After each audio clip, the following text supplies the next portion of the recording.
Assalamualaikum warahmatullahi wabarakatuh. Perkenalkan, nama saya Laila Nurul Fatimah dengan NPM 2112008 PM. Nah, di sini saya dari Universitas Teknokrat Indonesia. Pada kesempatan kali ini saya akan membahas terkait materi analisis vektor, yakni tentang teorema divergensi Gauss dan teorema Stokes. Adapun dosen pengampu pada mata kuliah analisis vektor yang saya tempuh yakni Bapak Ferry Hendra Saputra MPD. Nah, baik, untuk agar tidak lama-lama, kita langsung saja ke materinya. Untuk materi yang pertama, di sini saya akan membahas tentang teorema divergensi Gauss.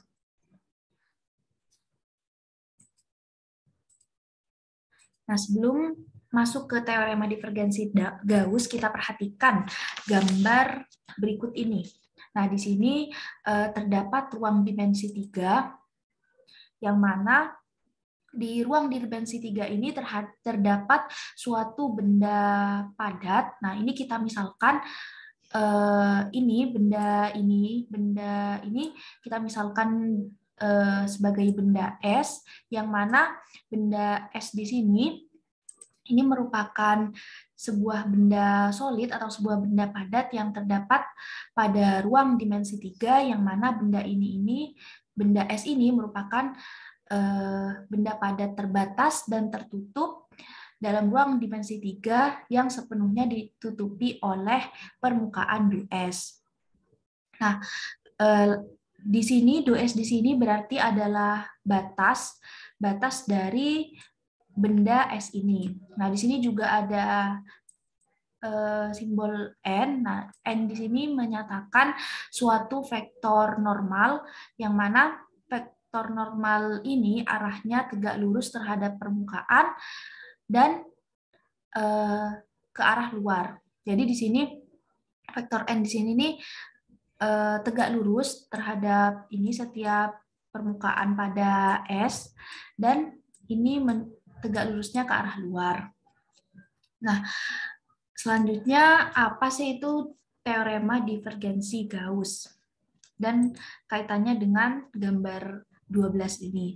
Nah, jadi di sini teorema divergensi Gauss ini menyatakan bahwa andaikan ada F sama dengan MI ditambah NJ ditambah PK, yang mana ini merupakan suatu medan vektor sedemikian sehingga M, N, dan P ini mempunyai turunan parsial pertama yang kontinu pada S dan batasnya ds. Dan juga di sini ada N yang menyatakan normal satuan terluar terhadap ds, maka di sini berlaku integral lipat 2 f dot n ds itu sama dengan integral lipat 3 divergensi f dv.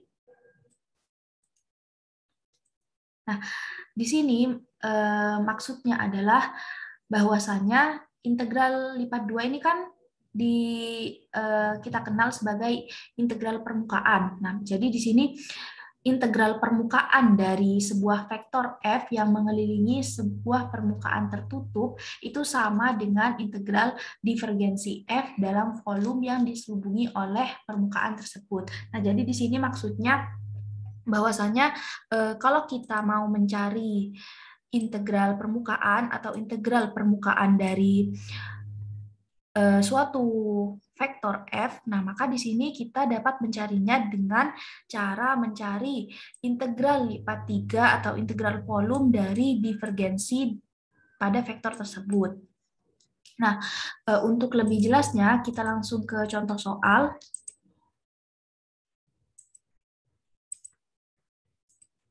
Nah, di sini ada contoh di mana di sini ada sebuah gambar, yang mana gambar ini menunjukkan ruang dimensi 3, yang mana pada ruang dimensi 3 ini terdapat suatu benda yang berbentuk kubus, yang mana benda ini merupakan benda tertutup dan terbatas.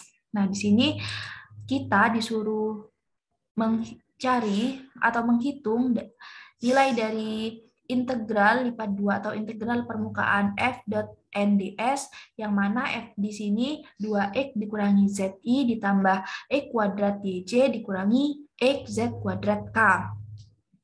Nah, dan S adalah permukaan kubus yang dibatasi oleh x0 X sama dengan 0, X sama dengan 1, Y sama dengan 0, Y sama dengan 1, Z sama dengan 0, dan Z sama dengan 1. Nah, di sini bisa kita lihat ya, karena ini kubus, maka rusuk-rusuknya sama, maka di sini seperti yang diketahui di soal bahwa batas untuk sumbu X itu dari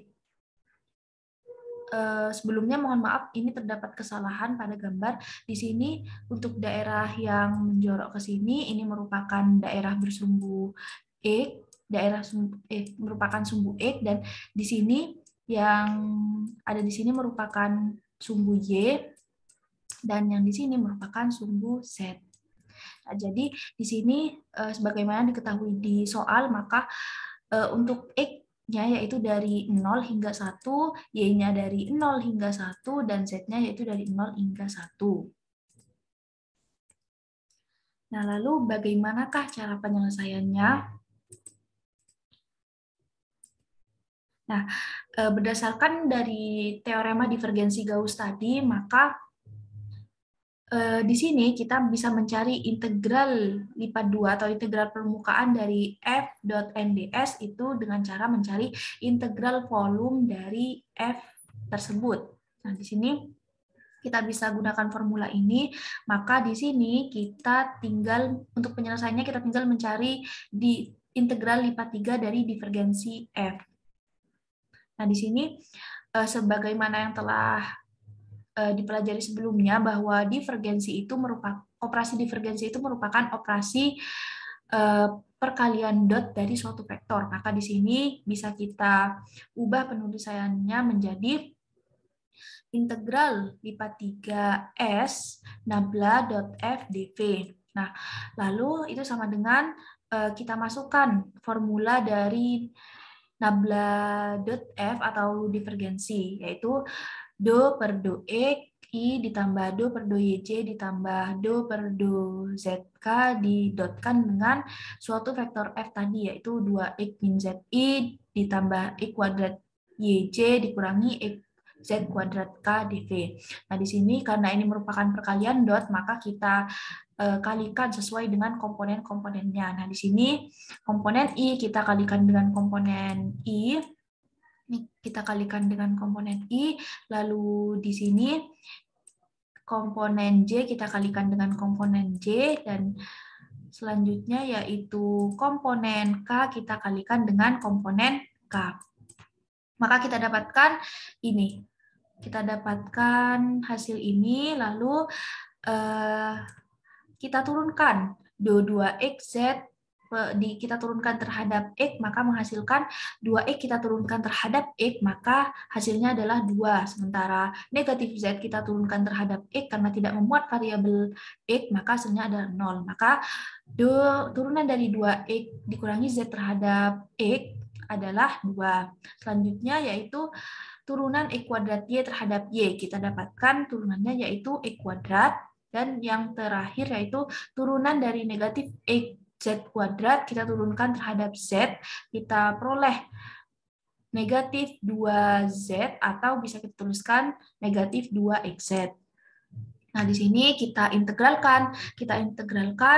Sebelum mengintegralkan kita ubah ini dv ini kita ubah menjadi dx, dy, dz. Nah, selanjutnya setelah sampai pada proses ini, sampai pada persamaan ini, maka kita tinggal mengoperasikannya sesuai dengan cara untuk mencari integral lipat 3. Nah, yang pertama di sini, karena di sini dx, maka kita integralkan 2 ditambah x kuadrat dikurangi 2xz itu kita integralkan terhadap x.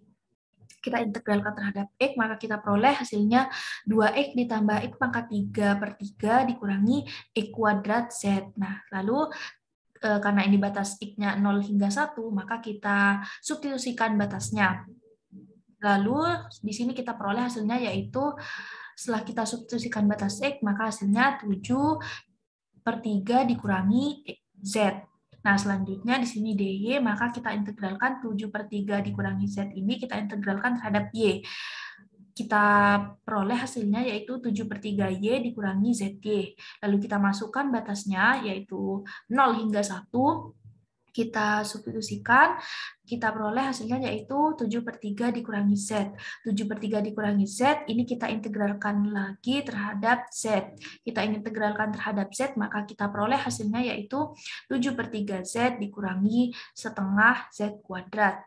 Lalu kita substitusikan batasnya, maka kita peroleh yaitu hasilnya 11/6. Nah, jadi di sini hasil dari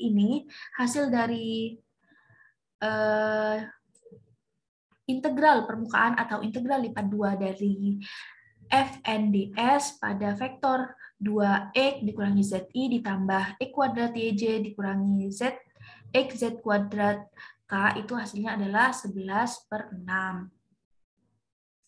Nah, baik, untuk materi selanjutnya yaitu tentang teorema Stokes. Nah, dalam teorema Stokes ini misalkan S adalah permukaan berarah dalam ruang dengan batas-batasnya adalah kurva C yang tertutup, dan misalkan f(x,y,z) adalah fungsi vektor kontinu yang mempunyai turunan parsial pertama yang kontinu dalam domain yang memuat S, maka integral garis dari f dr itu sama dengan integral lipat 2 S nabla cross F NDS, yang mana di sini nabla cross F ini merupakan operasi curl. Jadi di sini bisa kita tuliskan integral lipat 2 curl F ds.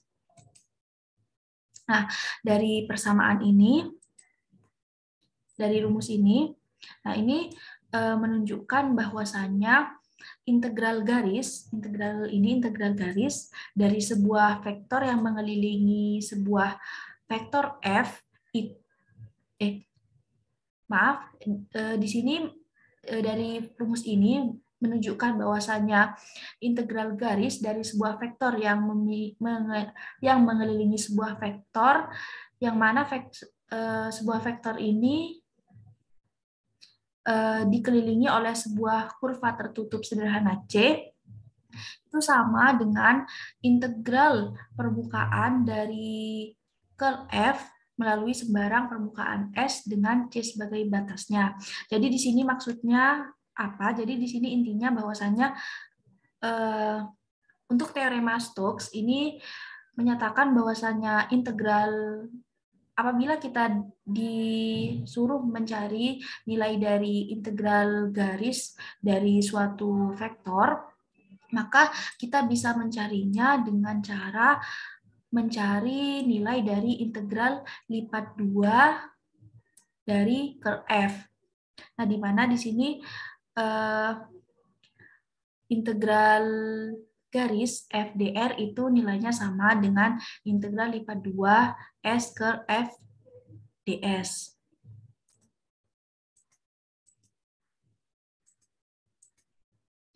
Nah, sebagaimana yang dijelaskan sebelumnya, bahwasanya teorema Stokes ini intinya yaitu teorema yang mengaitkan atau menghubungkan konsep integral garis dengan integral permukaan. Juga perlu diketahui bahwa ini untuk formula Stokes yaitu integral garis dari suatu vektor yang dikelilingi kurva tertutup C itu sama dengan integral lipat 2 dari integral lipat 2 nabla cross F atau curl F. Nah, ini berlaku, teorema Stokes ini berlaku apabila memenuhi beberapa syarat, yang mana di sini syarat-syaratnya diantaranya yaitu yang pertama, lintasan tertutup C ini harus berorientasi positif. Nah, berorientasi positif ini maksudnya bahwasanya lintasan tersebut itu apabila terdapat permukaan D di R3 itu arahnya berlawanan arah jarum jam. apabila dipandang dari atas. Apabila lintasan tersebut itu searah jarum jam, maka dia berorientasi negatif. Jadi tidak bisa menggunakan teorema Stokes karena salah satu syarat dari teorema Stokes adalah lintasannya tersebut harus berorientasi positif atau lintasannya itu berlawanan arah jarum jam. Nah, selanjutnya yang kedua yaitu komponen turunan parsial dari medan vektor F sama dengan PI ditambah QJ ditambah RK ini harus kontinu di R3.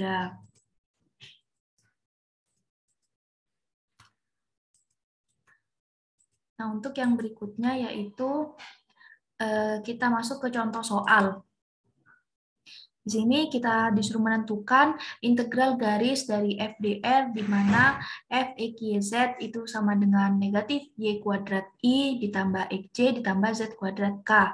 Dan c adalah kurva berorientasi positif yang terbentuk dari perpotongan bidang y ditambah z sama dengan 2 dan tabung x kuadrat ditambah y kuadrat sama dengan 1. Nah, karena di sini sudah diketahui bahwasannya lintasan C itu adalah kurva yang berorientasi positif, maka di sini kita bisa menggunakan teorema Stokes. Maka untuk nilai dari integral garis dari f dr ini bisa kita cari dengan menggunakan integral lipat 2 atau integral permukaan dari f. Nah, untuk penyelesaiannya yaitu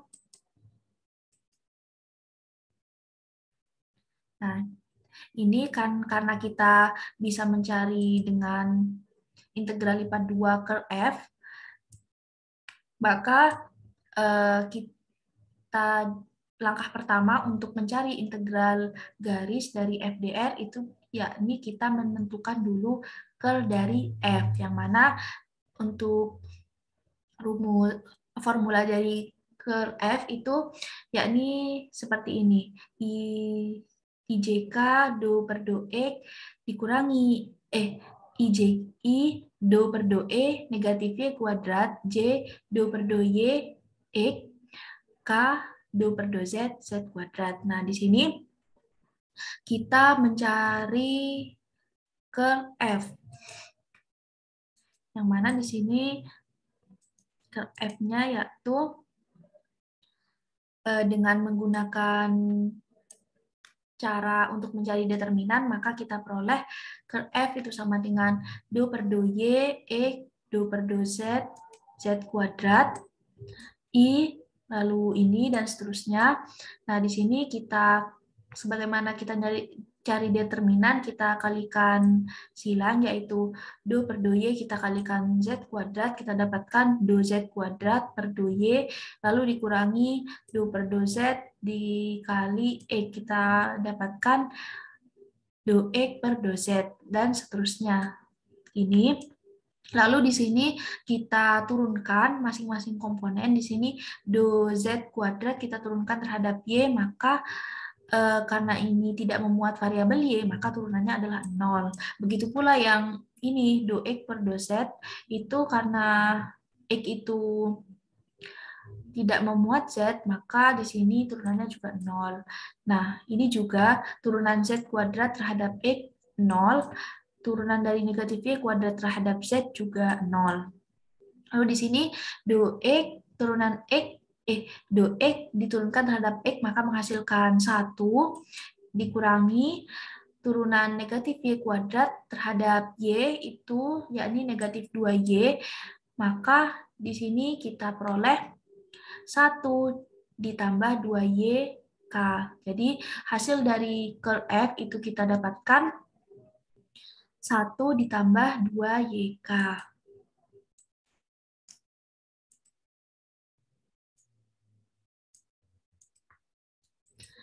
Nah, selanjutnya yaitu langkah berikutnya yaitu kita tentukan daerah S. Nah, di sini dari soal yang tadi itu bisa kita sketsakan gambarnya yaitu seperti ini. Di sini sebagaimana yang telah saya sebutkan tadi bahwasanya apabila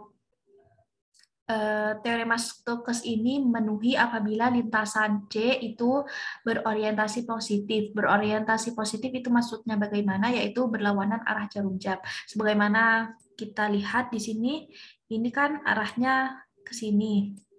Yang mana di sini arahnya berlawanan, menunjukkan berlawanan arah jarum jam. Ini seperti ini, gitu.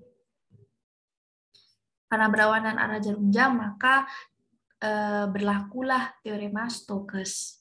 Nah, di sini kita akan mencari menentukan daerah S, di mana dari gambar ini kita dapati permukaan S yang dibatasi oleh lintasan tertutup C adalah bidang Y plus Z sama dengan 2. Di sini merupakan bidang Y plus Z sama dengan 2. Dan di sini kita proyeksikan ini. Proyeksikan S terhadap bidang XY, yang mana di sini proyeksinya merupakan bidang D, dan bidang D ini merupakan suatu bidang berbentuk lingkaran, dan kita dapatkan domainnya yaitu di sini kan sebelum ke domain kita perhatikan D-nya ini kan berbentuk lingkaran, di mana tadi untuk persamaan lingkarannya yaitu E kuadrat ditambah Y kuadrat sama dengan 1. Nah, dari sini E kuadrat ditambah Y kuadrat itu kan sama dengan R kuadrat. R kuadrat itu sama dengan 1. Nah, karena ini berbentuk lingkaran, maka domainnya itu kita ubah dalam bentuk koordinat polar. Jadi di sini didapatkan daerah domain yaitu R, theta yaitu 0 kurang dari sama dengan R kurang dari sama dengan 1. Dan juga di sini 0 kurang dari sama dengan theta kurang dari sama dengan 2pi. Nah, ini kenapa ini kok kurang dari sama dengan 1? Sebagaimana diketahui bahwa R kuadrat itu sama dengan 1, maka R-nya itu kan sama dengan 1. Jadi batasnya jari-jari lingkaran D ini merupakan jari-jarinya itu 1. Di sini 1. Lalu di sini kenapa tetanya 2pi? Karena 2pi itu kan sama dengan 2 kali 180 sama dengan 360. Nah, ini kan lingkarannya, ini kan satu lingkaran penuh. Jadi di sini 360 derajat. Nah, yang berikutnya yaitu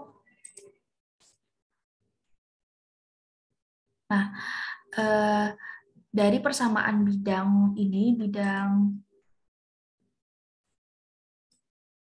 Y tambah Z sama dengan 2, ini bisa kita operasikan jadi Z sama dengan 2 dikurangi Y, maka kita peroleh fungsi E, Y yaitu 2 sama dengan 2 dikurangi Y.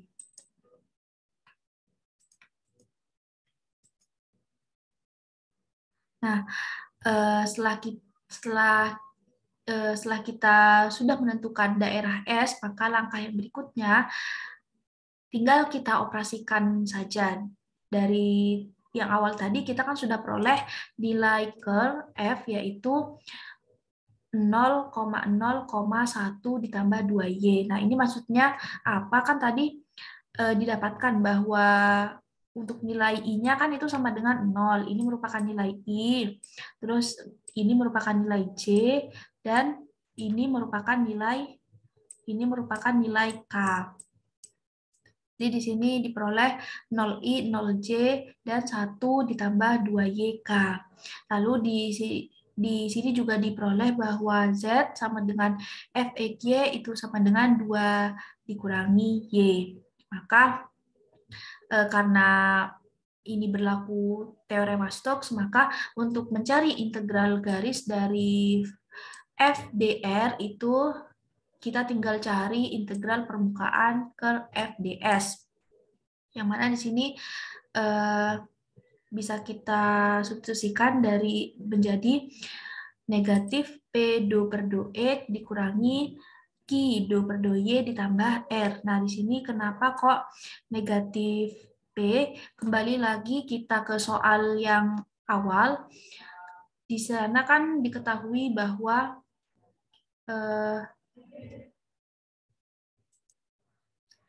bahwa nilai dari bahwa untuk diketahui suatu vektor yaitu negatif Y kuadrat. Maka di sini negatif P, begitu juga dengan ini. Nah, setelah kita dapatkan ini, kita substitusikan nilai dari P, Q dengan R, yaitu dengan memasukkan ke nilai curve F-nya.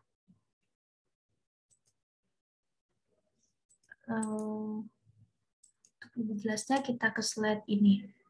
Nah, di situ tadi kan diperoleh nilai curve F itu sama dengan nilai Jadi di sini kita dapatkan nilai dari P itu kan sama dengan 0. Jadi di sini kita substitusikan negatif P sama dengan negatif 0 dikali 2 per Fx, di mana Fx-nya kita ketahui 2 dikurangi Y per 2X dikurangi 0 dikali 2 per 2 min Y per 2Y ditambah R. R-nya kita ketahui merupakan komponen K, yang mana kita ketahui K itu bernilai 1 ditambah 2Y dA. Nah, karena di sini 0, komponen I-nya 0 dan juga karena di sini P dan juga Q-nya 0, maka otomatis di sini hasilnya 0 dan bersisa 1 ditambah 2Y dA. Nah, lalu di sini kita integralkan 1 ditambah 2Y dA. Nah, untuk lebih mudah kita ubah persamaan ini 1 ditambah 2Y dA ini ke dalam koordinat polar. Di sini kan tadi sudah kita peroleh batas domainnya. Pada daerah S itu kan untuk R-nya 0 sampai 1 dan untuk tetanya 0 sampai 2pi. Nah, jadi karena batasnya itu merupakan koordinat polar, maka persamaan ini kita ubah ke dalam koordinat polar. Maka kita peroleh 1, kita ubah ke koordinat polar tetap 1, lalu ditambah 2Y. 2Y, yaitu kita ubah ke dalam koordinat polar, yaitu hasilnya R sin theta. R sin theta kita kalikan 2, maka hasilnya 2R sin theta. R dR di theta. Setelah itu di sini kita kalikan ini. Salah, bukan di sini. Setelah itu di sini kita Bentar, ini kita kalikan 1 kalikan R, lalu 2R sin theta kita kalikan R. Sini kita peroleh R ditambah 2R kuadrat sin theta. Nah, setelah ini kita langsung saja integralkan terhadap R. Kita integralkan terhadap R, maka kita peroleh hasilnya R kuadrat per 2 ditambah 2R pangkat 3 per 3 sin theta. Lalu kita masukkan batasnya itu 0 hingga 1. Kita substitusikan batasnya, kita dapatkan hasilnya yaitu setengah ditambah 2 per 3 sin theta di theta. Nah, setelah ini kita integralkan terhadap theta, kita peroleh hasilnya yaitu setengah theta dikurangi 2 per 3 cos theta. Lalu kita masukkan batasnya yaitu 0 hingga 2pi. Kita substitusikan jadi setengah 2pi dikurangi 2 per 3 cos 2pi dikurangi setengah dikali 0 dikurangi 2 per 3 cos 0. Setengah kali 2pi ini bisa kita coret 2-nya, jadi bersisa pi. Negatif 2 per 3 cos 2pi, cos 2pi atau cos 360 itu 1. Jadi di sini hasilnya negatif 2 per 3 dikali 1, hasilnya adalah tetap negatif 2 per 3, sama halnya dengan ini. Di sini negatif 2 per 3 dikurangi, di sini hasilnya 0, di sini hasilnya juga negatif 2 per 3. negatif ketemu negatif hasilnya adalah positif, maka di sini Pi dikurangi negatif 2/3 ditambah 2/3. Ini hilang, maka bersisa Pi. Jadi integral, nilai dari integral garis dari suatu vektor tadi itu yakni hasilnya adalah Pi.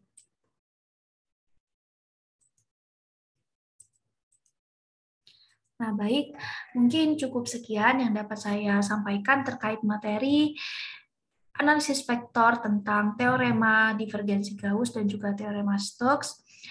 Apabila masih ada kesalahan, saya mohon maaf. Kurang lebihnya saya mohon maaf. Wassalamualaikum warahmatullahi wabarakatuh.